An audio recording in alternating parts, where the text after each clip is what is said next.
Annie Wilson, Camano Island, Washington. I raise Beverin and Champagne. I've been raising rabbits for 10 years. Started with meat rabbits and then got into heritage breeds, which I enjoy very much. The Beverin breed is a very ancient breed. It was in Beverin, and they started in the 1800s. Out of them came Havana, Dutch. They used to be the most popular meat and fur breed, and we're trying to bring that back. One of the things that's really specific about our Beverin is they are one of our war heroes.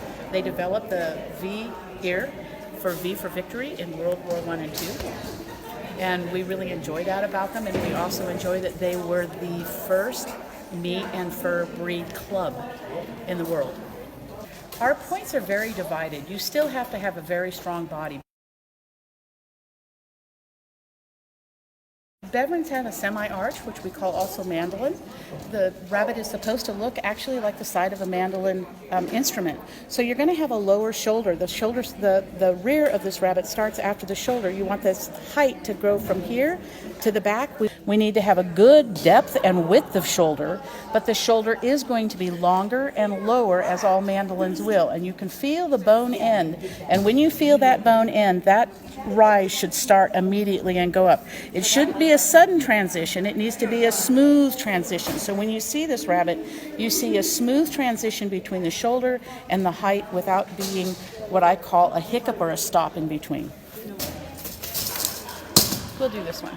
Okay, so this rabbit, we're going to look at some of the parts of a Beverin that are not good. Okay, so the problem that we have in this rabbit, one, she's too short in the shoulder. She's much too short coupled. Short coupling means in the rabbit that there isn't enough length in body. Her shoulder is short like a commercial rabbit. She doesn't carry with her that long mandolin shape. She almost comes right off of the ears. She's what in a commercial rabbit would just be considered a low shoulder rabbit. You can see that she does come up. She doesn't have a lot of height. She's low and she slopes off the back. These are all things that we do not want in the Beverin. Bill Mayers. I'm from Wallachine, British Columbia, Canada. I've been raising rabbits for roughly 40 years. You got your type first. You want to make sure that you've got your head, your ears, and then the last thing that should influence your placing is the color. First of all, we look at this doe here. Now this is a young doe. She's just about 6 months of age. When you look at her, you can feel the ears are much thinner in substance. They're not as well furred. Then when you go down, you look at the bone.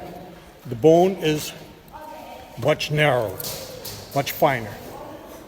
When you look at the overall animal, it's got the depth, but it doesn't have the lower width. Then if you go to the next step, it's got the wrong fur.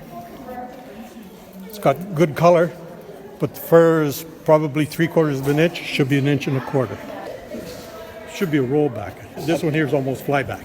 If you were training a new judge and you had to break the class on one trait, separate them by this kind over here and that kind over here, what would you tell a new judge? If they haven't got bone, they're not a giant, right? Because how else, if you have fine bone, if everything is fine, how can you put a 16 to 20 pound weight on something that doesn't have the bone to carry it? So therefore, you have to look at the overall rabbit that has to have the mass to carry the weight. If it doesn't have it, you haven't got a Flemish.